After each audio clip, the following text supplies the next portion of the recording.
Welcome back বন্ধুরা। আবার আমরা শুরু করতে চলেছি এক্সেলের ওপর যে ভিডিওগুলো তোমাদের কাছে পরপর আসছে, তোমরা দেখছো সেই ভিডিও। আজকে নতুন 4টে টিপস অ্যান্ড ট্রিক্স নিয়ে তোমাদের সামনে এসেছি। তো চারটে যে টিপস অ্যান্ড ট্রিক্স নিয়ে তোমাদের এসেছি, তার প্রথমটা হচ্ছে convert data to upper case without formula. মানে আমাদের এই যে এগুলো ধরো সবকটাইতে আপার কেসে লেখা আছে, এই যে প্রথম থেকে শেষ পর্যন্ত আপার কেসে লেখা আছে। আমি মনে করো এরকমভাবে এবার কোনো একটা ডাটা শিট এরকমভাবে আছে যেগুলো আমাদের কোনো ফর্মুলা ছাড়া আপার কেসে কনভার্ট করতে হবে। ঠিক আছে, এইগুলো কোনো ফর্মুলা ছাড়া হয়তো আমাদের হঠাৎ করে প্রিন্ট আউট নেওয়ার দরকার পড়ে গেল এবং সেটা নিতে হবে সবকটা আপার কেসে। তাহলে এখন আমাকে কি একটা একটা করে ধরে ধরে, এটা যদি লম্বা একটা চার্ট হয়, আমাদের কি একটা একটা করে ধরে ধরে আমি আপার কেসে টাইপ করে তারপরে প্রিন্ট আউট নেবো? না, একটা শর্টকাট আছে যেটাতে আমি ওই হঠাৎ কোনো কাজে যদি দরকার হয় আপার কেসে কনভার্ট করার, সেটা আমরা করে নিতে পারি। কি করতে পারি? এখানে যেটাকে আপার কেসে কনভার্ট করতে হবে সেটাকে সিলেক্ট করতে হবে। সিলেক্ট করার পর এখানে দেখো ফন্ট স্টাইলে যেতে হবে। ফন্ট স্টাইলে গিয়ে এখান থেকে অনেক এরকম স্টাইল পাবে যেগুলো মনে করো আপার কেসেই ওগুলো। যেমন আমি তোমাদের এখানে ছবি দেখাই, তাহলে বুঝতে পারবে। এখানে দেখো, যদি আমি এখানে এটা এটা এটা সিলেক্ট করতে হবে। ধরো আমি এটা দেখো সিলেক্ট করছি, এটা আপার কেস। তেমনি এরকম নিচে এরকম অনেক পাবে যেগুলো অলরেডি আপার কেসে আছে। তাহলে হঠাৎ করে আমাদের যদি কোনো দরকার পড়ে, সেইটা এই আপার কেসের কোনো একটা স্টাইল, ফন্ট স্টাইল সিলেক্ট করে নিয়ে আমরা প্রিন্ট আউট বলো বা অন্য কিছু হঠাৎ করে দরকার পড়লো, তাতে হলো এগুলো সিলেক্ট করে নিলাম, দিয়ে আবার কন্ট্রোল জেড করে আবার আগের অবস্থায় ফিরে গেলাম। ফিরে গিয়ে যেরকম ছিল ডাটাটা সেরকম করে দিলাম। ঠিক আছে, তো এখানে কোনো ফর্মুলা দিয়ে করা যায় বা অন্যান্যভাবে করা যায়, সেটা তোমরা আগে বেশ কিছু ভিডিও আগে আমরা এটা দেখিয়েছি কীভাবে আপার কেসে সব কনভার্ট করা যায়। তো এটা হচ্ছে শর্টকাট পদ্ধতি একটা, যেটা হয় বললাম যে হঠাৎ করে কোনো প্রিন্ট আউট নেওয়ার দরকার পড়লো বা কোনো কারণে দরকার পড়লো, এরকমভাবে এটাকে কনভার্ট করে নেওয়া যায়। তাহলে এটা হচ্ছে convert data to upper case without formula.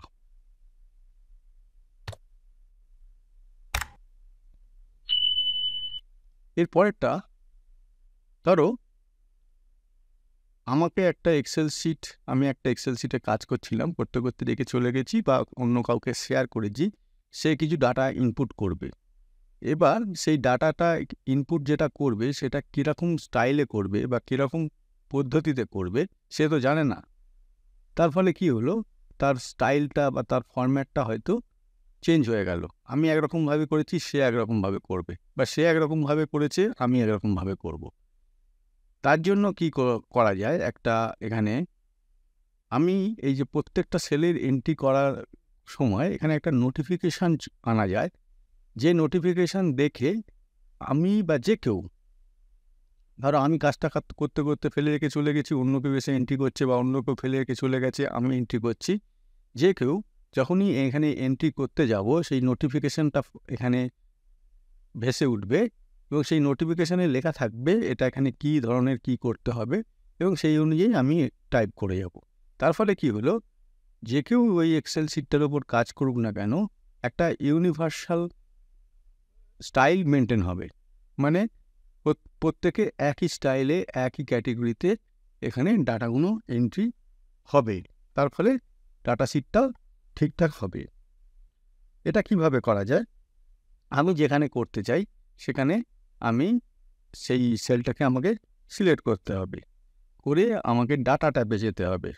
Data ট্যাবে গিয়ে ডাটা ভ্যালিডেশনে যেতে হবে।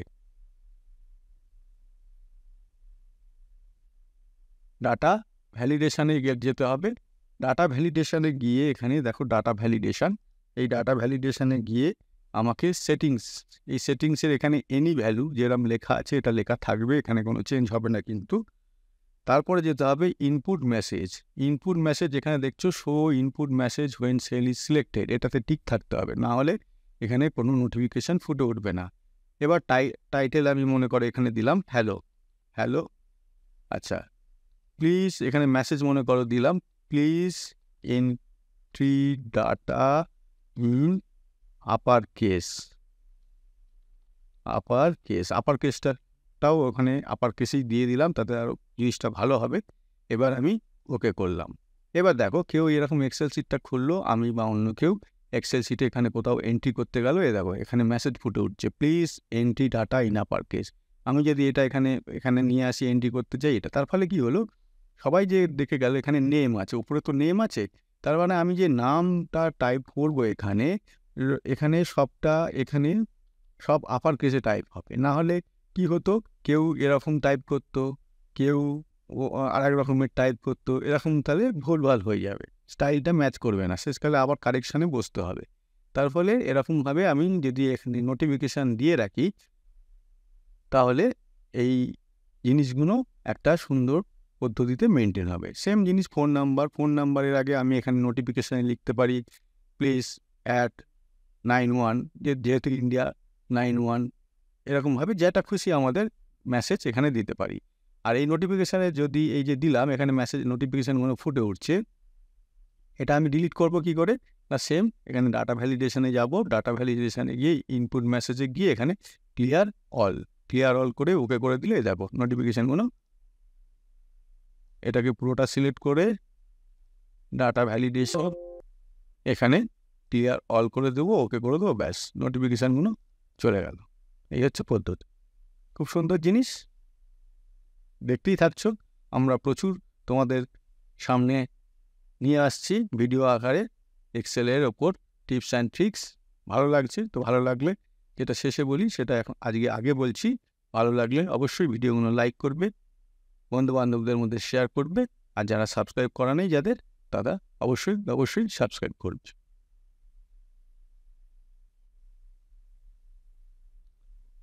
এর পরেরটা যেটা করাবো সেটা হচ্ছে, ধরো আমি এখানে কিছু কারোর নাম লিখছি, অসিত, জেন্ডারে লিখলাম মেল, ঠিক আছে। এই দেখো এখানে কি এসে গেল, অটোমেটিক মিস্টার আর সামনে এসে গেল। এটা কি ছিল না, আমি আবার দেখাচ্ছি।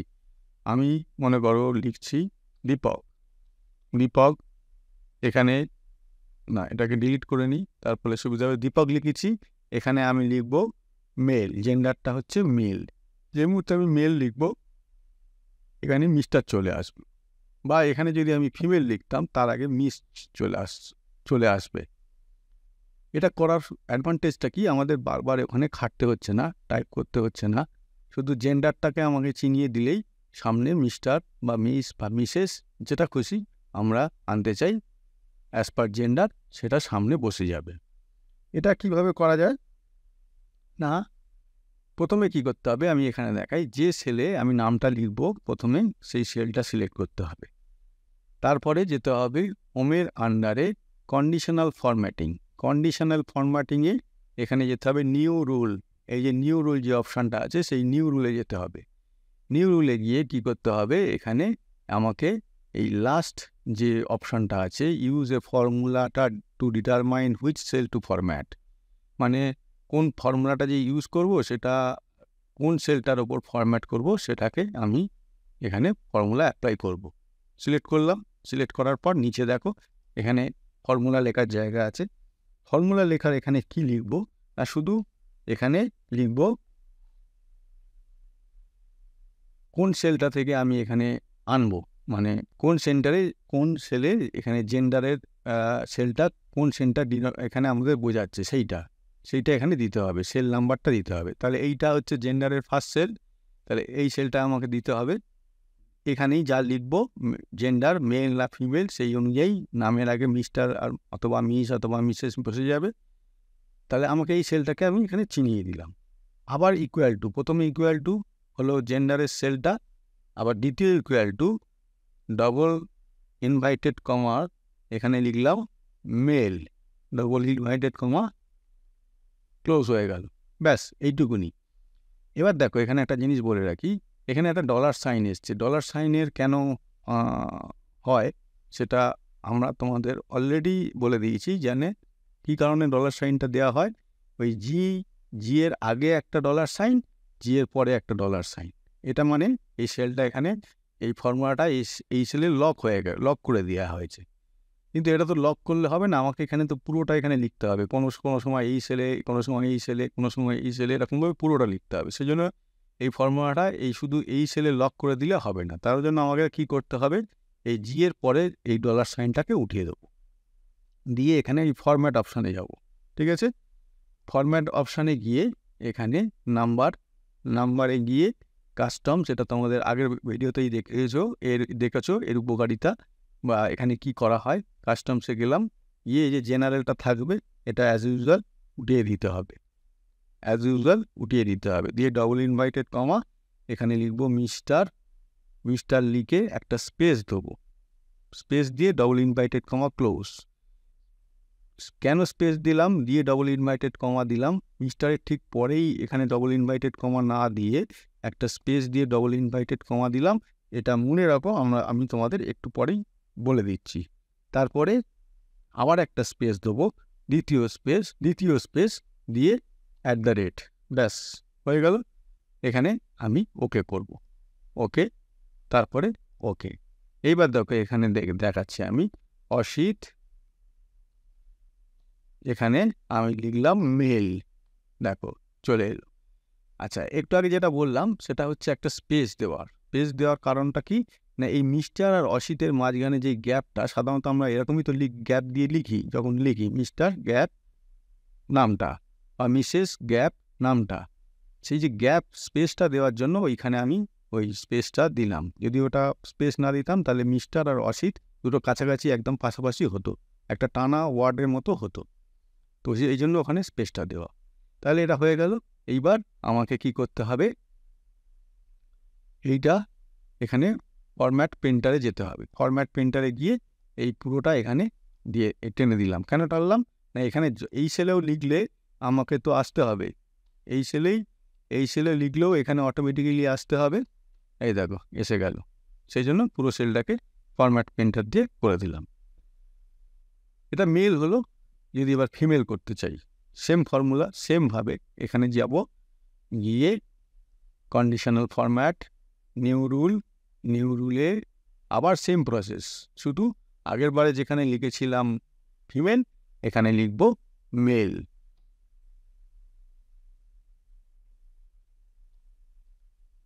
আগের বারে লিখেছিলাম মেল, এখানে লিখব ফিমেল, ব্যাস। এখানেও ডলার সাইনটাকে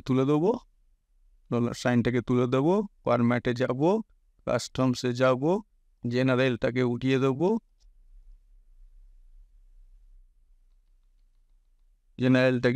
দিয়ে এখানে কি লিখব না, একটা স্পেস দিয়ে ডবল ইনভাইটেড কমা স্পেস দিয়ে @ দিয়ে ওকে করে দিলাম। এবার দেখো এখানে যদি আমি ফিমেল লিখি, দেখো মিস চলে এলো। এটা যদি ফিমেল লিখি মিস চলে এলো, আবার যদি এটা মেল লিখি মিস্টার চলে এলো। তাহলে সেম জিনিস এখানে, এটাকে আবার ফরম্যাট প্রিন্টার গিয়ে বাকিটাকে এখানে করে দেবো।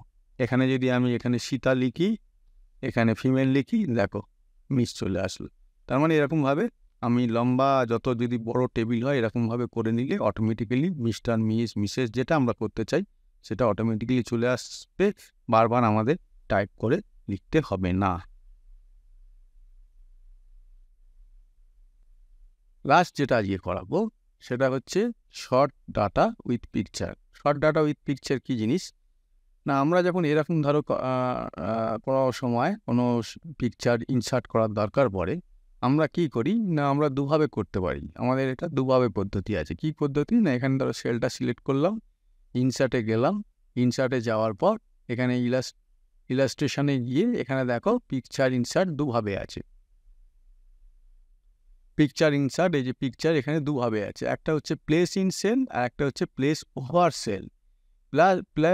প্লেস ইন সেলে যদি আমি এখানে ক্লিক করি তাহলে এখানে ডিভাইস করলাম।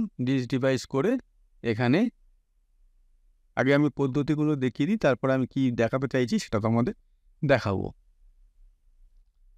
মনে করো আমি এখানে কোনো পিকচার ইনসার্ট করব। আমি এখানে 2 নম্বরে এই 2 নম্বর পিকচারটা আমি ইনসার্ট করলাম। 2 নম্বর পিকচার এখানে ঢুকে গেল। এরকমভাবে আমি প্রত্যেকটা করে দেখাচ্ছি। কেন এটা করে আগে দেখাচ্ছি তারপরে প্রবলেমটা বলছি, সেটা এক্ষুনি তোমাদের দেখতে পাবে, জানতে পারবে। 3 নম্বর হয়ে গেল। যতটা তাড়াতাড়ি সম্ভব করা যায়। তো এইভাবে আমরা 6টা এখানে পিকচার ইনসার্ট করে নিলাম। ঠিক আছে, এটা আমি তোমাদের সামনে করে দেখালাম কোন অপশানটা দিয়ে, না পিকচারের মধ্যে প্লেস ইন সেল এই অপশানটা দিয়ে। এবার এই অপশানটা দিয়ে যখন আমি করলাম, এবার মনে করো এখান থেকে আমি আচ্ছা এইটা বলে নিই, ডান দিকে যেটা করা আছে এটা দ্বিতীয় অপশানটা দিয়ে। দ্বিতীয় অপশানটা দিয়ে মানে কোনটা, এইখানে প্লেস ওভার সেল। তাহলে একটা হলো বাঁ দিকেরটা হলো প্লেস ইন সেল, আর একটা ডান দিকেরটা হলো প্লেস ওভার সেল। এটা হচ্ছে প্লেস ওভার সেল করে পিকচারগুলো ইনসার্ট করা আছে। এবার দেখো আমি এখানে শর্ট করছি। শর্ট করবো মানে এখানে মনে করো হার্ডওয়্যারটা আমি এখানে সিলেক্ট করলাম। দেখো এই হার্ডওয়্যারটা সিলেক্ট করলাম, এ দুটো তো ঠিক রইল, এ দুটো ঠিক রইল, কিন্তু এখানে দেখো এই পিকচার ওভারল্যাপ হয়ে গেল। এটা এখানে সরে গেছে, এখানে এটা এই যে এটার দুটো তিনটে একসঙ্গে হয়ে গেছে, এটা ওভারল্যাপ হয়ে গেল, এটা কিছু হলো না। তার মানে আমি যদি পিকচার ইন সেল করে করি, এখানে পিকচার ইন সেল করি, তার মানে পিকচারগুলো সেলের মধ্যে ঢুকে যাচ্ছে। এখানে আমি যখন ফিল্টার লাগাবো, ফিল্টার লাগিয়ে শর্ট করব, ওভারল্যাপ হওয়ার চান্স নেই। কিন্তু যখনই আমি প্লেস ওভার সেল করছি পিকচারগুলো, তখন যখন আমি ফিল্টার লাগিয়ে শর্ট করি, তাহলে পিকচারগুলো ওভারল্যাপ করার সম্ভাবনা থেকে যায়। এইবার প্রবলেমটা হচ্ছে, তুমি একটা এখানে ফাইল পেলে যেখানে এরকম ওভার করে করা আছে, পিকচার ওভার সেল করে করা আছে। এটা এই পদ্ধতিতে করা নেই, এই পদ্ধতিতে করা আছে। এই পদ্ধতিতে করা থাকলে এবার তুমি সেই ফাইলটা নিয়ে মনে করো তার উপর কাজ করছো, অন্য কেউ করেছে এটা, তুমি সেটার উপর কাজ করছো। কাজ করতে গিয়ে তোমাকে এরকম ফিল্টার লাগিয়ে শর্ট করতে হলো। ফিল্টার লাগিয়ে শর্ট করতে হলে তুমি এই প্রবলেমটা ফেস করতে শুরু করলে। এখন এই প্রবলেমটা তো তোমার কাছে তো অরিজিনাল পিকচার সোর্সগুলো নেই, যেগুলো থেকে তুমি আবার ইনসার্ট করে পিকচার ইন সেল করে নিতে পারো। তোমাকে এর ওপরই কাজ করতে হবে। তাহলে এর উপায়টা কি, এর ট্রিক্সটা কি, যে আমি এটা কিভাবে সলভ করতে চাই বা সলভ করব, সেটা হচ্ছে ওই পিকচারটার উপর রাইট ক্লিক করতে হবে। রাইট ক্লিক করে এখানে দেখো একটা অপশান আছে size and property. Size and প্রপার্টিসে ক্লিক করব। সাইজ অ্যান্ড প্রপার্টিসে ক্লিক করলে এখানে দেখো একটা অপশান আছে, এই সবকটা অপশানের কোনো দিক লাগবে না। এই নিচের অপশানটা দেখো প্রপার্টিস, এই প্রপার্টিসে যাবো আমি। প্রপার্টিসে গিয়ে এখানে দ্বিতীয় অপশানে এখানে টিক আছে, মুভ বা ডোন্ট সাইজ উইথ সেল। আমাকে এই দ্বিতীয় অপশানটাকে বদলে আমাকে প্রথম অপশানটাকে সিলেক্ট করতে হবে, move and size with cell. আগেরটা ছিল মুভ, মানে শর্ট করলে পিকচারগুলো মুভ হবে, কিন্তু সাইজটা সেলের সঙ্গে ম্যাচ হবে না। এটা হলো মুভও হবে এবং সেলের সঙ্গে সাইজের সঙ্গে ম্যাচও হবে, সেইটা আমাকে টিক করে দিতে হবে। হলো, দ্বিতীয়টা ওরকম ধরবো, দ্বিতীয়টা টিক করে দেবো, তৃতীয়টা এরকম ধরবো, তৃতীয়টা টিক করে দেবো, চতুর্থটা এরকম ধরবো, চতুর্থটা টিক করে দেবো, এটা ধরবো। এরকমভাবে প্রত্যেকটা সেল আমার এই ওপরের অপশানটাকে সিলেক্ট করে দেবো। হলো, সিলেক্ট করার পর এখন এটা কি হলো, অনেকটা এই পিকচার ইন সেলের ফরম্যাটে চলে গেল। এইবার দেখো আমি যদি এখানে শর্ট করি, ফিল্টার করি, এই দেখো কোনো আর কিছু চেঞ্জ হবে না, আগের মতো ওরকম ওভারল্যাপ পিকচার ওভারল্যাপ হয়ে যাবে না। প্রত্যেকটা যেখানে সেখানে পিকচারগুলো থেকে যাচ্ছে। ঠিক আছে, তো এই পদ্ধতি আবার বলি, যদি কখনো তোমরা এরকম ফাইল পাও যে অন্য কেউ সেটা পিকচারটা ইনসার্ট করে রেখেছে কিন্তু সেল ওভার করে করা আছে, তখনই এখানে ফিল্টার লাগিয়ে করতে গেলে পিকচারগুলো ওভারল্যাপ হয়ে যাবে, একটার উপর একটা ঘাড়ে চেপে যাবে। সেই সব প্রবলেমটা এখানে সলভ করতে গেলে এইখানে রাইট ক্লিক করতে হবে। রাইট ক্লিক করে এখানে সাইজ অ্যান্ড প্রপার্টিতে যেতে হবে। সাইজ অ্যান্ড প্রপার্টিতে খুললে এই যেটা ডায়লগ বক্সটা খুলে, এই মেনু বক্সটা খুলে যাবে। মেনু বক্সের এখানে টিক থাকবে, টিকটাকে আমাকে উপরের সেলে করে দিতে হবে। ব্যাস, প্রবলেম সলভ।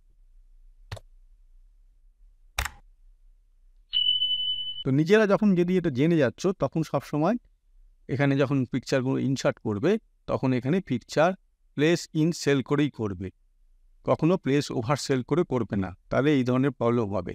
আর যদি অন্য কেউ করে থাকে, তোমাকে সেটা সলিউশন করতে হচ্ছে, তখন এই পদ্ধতিতে সলিউশন দিয়ে দেবে। ঠিক আছে? তো আজকে এই 4টেই, আর বেশি বাড়াচ্ছি না, ভিডিও অনেক বড় হয়ে যাবে। অল্প অল্প করে তোমাদের ছোট ছোট পয়েন্টে জিনিসগুলো ডিটেলসে তোমাদের সামনে নিয়ে আসছি, যাতে তোমরা ছোট ছোটোভাবে ভিডিওগুলো দেখে প্রতিটা জিনিস খুঁটিয়ে খুঁটিয়ে শিখতে পারো, জানতে পারো। তো আশা করি আজকেরটাও ভালো লাগলো। পরের দিন আবার এরকম প্রচুর টিপস অ্যান্ড ট্রিক্স নিয়ে তোমাদের সামনে হাজির হব। তো আজকে এই পর্যন্ত বন্ধুরা, থ্যাংক ইউ।